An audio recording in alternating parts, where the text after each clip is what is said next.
bankrupt. It's been nowhere near as scary. We flew by the seat of our pants, we blagged it, and we ended up, you know, £1 million in debt. But with two businesses, you know, trying to make it work. Mark's empire, as he calls it, I do think actually it's going to fail. But that's my honest opinion. Pretty heart and soul into this business.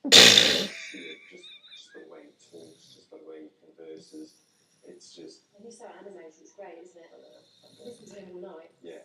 Thanks for listening. You're like a therapist. I feel like I've got that off my chest. With that professional spirit in mind, Mark also decides to reveal his business mantra. What we do is create memories. I say this to my team when we induct them. It's not about the coffee, it's not about the wine, it's not about the food, it's about memories.